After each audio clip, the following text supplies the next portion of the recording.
మే 6 తారీఖు మా అమ్మానాన్నలది పెళ్లి రోజండి. వాటి సందర్భంగా మేమైతే చిన్న వేడుకైతే చేసుకున్నామండి. వాటిలో భాగంగా ఒక కేకు కటింగ్ అయితే చేయడం అనేది జరిగిందండి. నిన్నటితో మా అమ్మ వాళ్ళకి పెళ్ళై 34 సంవత్సరాలు పూర్తయిందండి. అంత సందర్భంగా కొంచెం గ్రాండ్‌గా అయితే చేద్దామనుకున్నాం. అంటే గ్రాండ్ అంటే గ్రాండ్ ఏం కాదులే గానీ, అంటే సింపుల్‌గా ఈ విధంగా కేక్ కటింగ్ మాత్రమే చేసుకుంటాము. ఎప్పుడు గూడా చేయిస్తాము వాళ్ళ చేత. ఈ సంవత్సరం గూడా అలానే కేక్ కటింగ్ అయితే చేయించడానికి అన్నీ గూడా సిద్ధం చేశాము. ఇక్కడ చూసినట్లయితే కేకు అవన్నీ గూడా ఈ విధంగా కేక్ అయితే ఉందండి. అలాగే డెకరేషన్ కూడా చేసాం. అంటే సింపుల్‌గా చాలా సింపుల్‌గా డెకరేషన్ యానివర్సరీ సందర్భంగా తెచ్చేవన్నీ గూడా అలంకరించి బెలూన్స్‌తో చాలా బాగా చేశాము. వీడియోని ఎక్కడ గూడా స్కిప్ చేయకుండా చూడవలసిందిగా నేను కోరుకుంటున్నాను. చాలా బావుంటుంది వీడియో అనేది మొత్తం గూడా. వాటికి సంబంధించినవి అన్నీ ఉంటాయండి.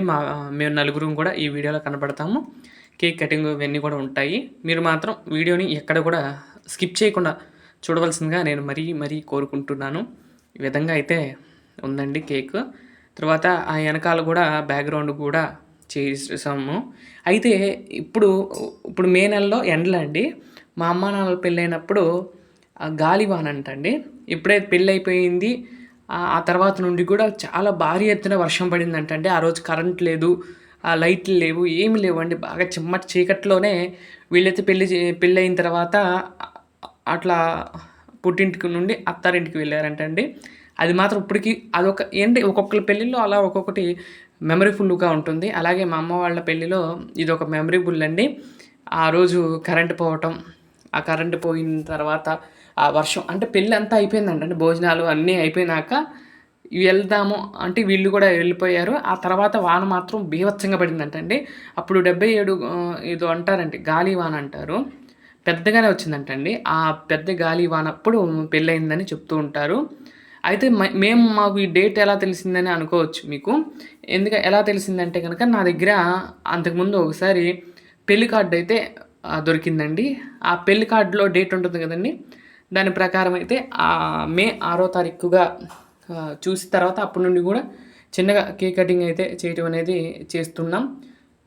మేము మొదలుపెట్టి ఒక 5, 6 ఏళ్లుగా కేక్ అయితే కట్ చేస్తూ ఉన్నాం. అంతకుముందు తెలిసేది కాదు మాకు కూడా. తర్వాత అన్నీ తెలుసుకొని అలా అయితే కేక్ చిన్నగా సింపుల్‌గా తీసుకొచ్చి కేక్ కట్ చేయడం అనేది చేస్తూ ఉన్నాం. ఈ విధంగా ఈ సంవత్సరం మాత్రం కొంచెం గ్రాండ్‌గా ఇలా చేద్దాంలే అని బెలూన్స్‌తో ఇవన్నీ కూడా ఏర్పాటు చేయడం అనేది జరిగిందండి. చూడండి. ఇప్పుడు ఇద్దరు కనపడతారు చూడండి. ఈ విధంగా కేక్ కూడా ఉంది. తర్వాత కేక్ కటింగ్ ఇవన్నీ కూడా మీరు ఈ వీడియోలో చూడండి. చూసి మీరు కూడా ఆనందిస్తారని చెప్పి ఈ వీడియో అయితే మీకు కూడా పెడుతున్నానండి. చూడండి. ఈ విధంగా కేక్ అయితే కట్ చేస్తున్నారండి. కేక్ కట్ చేసిన తర్వాత మా అందరికి కూడా పెట్టడం జరిగింది. తర్వాత మేమందరం కూడా ఆశీర్వాదం తీసుకున్నామండి. ఈ విధంగా అయితే చిన్నపాటి వేడుకలుగా చేసుకున్నామండి. అయితే ఉదయం అయితే ఏం లేవులే కానీ సాయంత్రం అయితే చేసుకున్నామండి.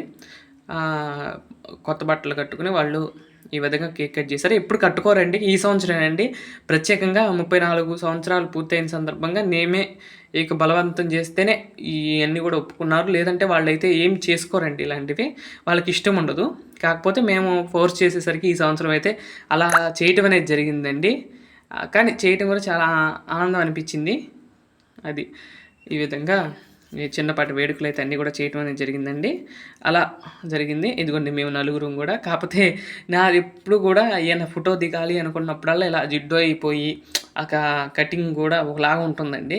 ఎందుకో తెలీదు. ఎప్పుడు వీడియో తీయాలన్నా, ఎప్పుడు వీడియో తీసినా అలానే ఉంటుంది. ఎందుకో తెలీదు. నా ఫోటోలు మాత్రం నేను చాలా వరకు నా ఫోటోలు నేను దిగనండి. చాలా ఇష్టం ఉండదు. ఎందుకంటే ఫస్ట్ నుండి కూడా ఫోటో దిగటం అంటేనైతే చాలా ఇష్టం ఉండేది కాదు. అలాగే మా తాతగారికి కూడా ఫోటోలు దిగటం అంటే ఇష్టం ఉండేది కాదంటండి. అలానే మాకు కూడా అలానే నాకు అలవాటు వచ్చింది అని అనుకుంటాను. ఎప్పుడు కూడా నాకు కూడా అలా ఫోటో దిగటం అంటే ఇష్టం ఉండదు. మనుషులు ఫోటో దిగాలి అంటే గానీ ఏంటో ఉంటుంది. ఒకటో రెండో అలా దిగుతూ ఉంటా. ఇక్కడ చూసారా కేకు మీద ఇంకా ప్రసాదు, లక్ష్మి అని ఉంటుందండి. మా నాన్నగారి పేరు ప్రసాదు. మా నాన్నగారు పూర్తి పేరు వచ్చేసరికి అండి సత్యనారాయణ వరప్రసాద్ అండి. కాకపోతే మేము అందరూ ప్రసాద్ అని పిలుస్తూ ఉంటారు మా వైపు. అందరూ కూడా అలా ప్రసాద్ అనేది ఏర్పడిపోయింది. అమ్మ పేరు లక్ష్మి అండి. ఈ విధంగా ఫ్యామిలీ ఫొటోస్ అన్నీ కూడా దిగటం జరిగింది. మీకు కూడా చూసినట్లు ఉంటుందని చెప్పి వీడియో ఎలా అనిపించిందో తప్పకుండా కామెంట్ చేయండి. ఏం బోర్ కొట్టిందా? బోర్ కొడితే కనుక ప్లీజ్ ఏమనుకోకండి. ఈ వీడియో మీకు నచ్చిందనే భావిస్తున్నాను. నచ్చితే కనుక తప్పకుండా లైక్ చేయండి. అలాగే వారి కోసం అనేది ఒక చిన్న గిఫ్ట్ అయితే ఆర్డర్ పెట్టామండి. ఇదైతే మీషోలో అయితే తెప్పించడం జరిగిందండి. వుడ్కి అలా అలా కాలుస్తారండి. అట్లా వాళ్ళ ఎవరు ఫోటోలు ఇస్తే వాళ్ళకి అట్లా కాల్చిస్తారు. 190 రూపీస్ అయితే పడిందండి. వాళ్ళే అట్లా డేటు, ఎన్నో తారీఖు, ఎన్నో సంవత్సరం కూడా వేస్తూ ఉంటారు. మీరు కూడా ఎవరైనా చేయించుకోవాలంటే ఇలా చేయించుకోవచ్చండి. చూడండి, ఒక రౌండ్ చెక్క ముక్క, దానికి సైడ్లు కూడా అవన్నీ కూడా ఇచ్చి ఈ విధంగా ఉంటుందండి చెక్క. దానికి సంబంధించిన స్టాండ్ కూడా ఇస్తారు. చూడండి, స్టాండ్ కూడా చూపిస్తాను ఇప్పుడు. ఆ స్టాండ్ మీద అలా నిలబెట్టుకోవటమేనండి. గోడకు నిలబెడతాం అనేది ఉండదు కానీ అలాంటివి కూడా ఉండవండి. ఇలా ఉంటుందండి. మీకు కూడా ఎవరన్నా కావాలంటే చేయించుకోవచ్చు. ఇలా నేను ఎవరైనా కామెంట్ చేస్తే కనుక వాళ్ళకి లింక్ పెడతాను, ఎలా అప్రోచ్ అవ్వాలి మీషోలో అనేది. మీకు వివరంగా ఒక వీడియో అయితే చేస్తాను. ఎవరికైనా కావాలంటే కనుక తప్పకుండా కామెంట్ చేయండి. ఇలాంటివి ఎలా తయారు చేయించుకోవాలనేది కూడా మీకు ఒక వీడియోగా చేసి మీకు చూపిస్తాను. ఈ విధంగా అయితే ఉంటుందండి. స్టాండ్ మీద ఇలా నిలబెట్టి అలా పెట్టుకోవటమేనండి. చూసారా ఎలా ఉంటుంది? ఇంకా పడదండి. అటు కానీ ఇటు కానీ వెనక సపోర్ట్ ఉంది, ఇటు ముందు రెండు వైపులా సపోర్ట్ ఉంది కాబట్టి అటు ఇటు పడటం కానీ డొల్లటం కానీ అలాంటిది ఏమి ఉండదు. చక్కగా మనకు షోకేస్లో కానీ అలా టీవీ యూనిట్ దగ్గర పెట్టుకుంటే చాలా బాగుంటుంది. కానీ ఇక్కడ ఫేస్ మాత్రం మీరు ఇచ్చేటప్పుడు మాత్రం క్లియర్ ఫొటోస్ ఇవ్వండి. ఇక్కడైతే స్క్రీన్ షాట్ ఫోటో ఇచ్చేసరికి అలా ఉంది. కానీ మీరు కనుక ఫుల్ ఫోటో చాలా క్లారిటీగా ఉండే ఫోటో ఇస్తే కనుక చాలా న్యాచురల్గా వస్తుందండి. ఇది నాకు తెలిసి ఇది మెషిన్ మీద చేస్తారేమో కాలుస్తాం అనేది నేను అనుకుంటున్నాను. అయితే ఇది నేను అలా వచ్చేసరికి దాంట్లో అలా ఉండేసరికి కొంచెం స్క్రీన్ షాట్ వల్ల ఇలా వచ్చిందండి. కొంచెం అంటే ఇలా కానీ బాగుంది, కానీ కొంచెం ఇదిగా వచ్చిందేమో అని అనుకుంటున్నాను. ఇలా ఉంటుందండి. ఇదైతే గిఫ్ట్గా ఇచ్చామండి. ఇదండి ఈరోజు వీడియో. మరొక మంచి వీడియోతో రేపటి వీడియోలో కలుస్తాను. అంతవరకు సెలవు. నమస్కారం.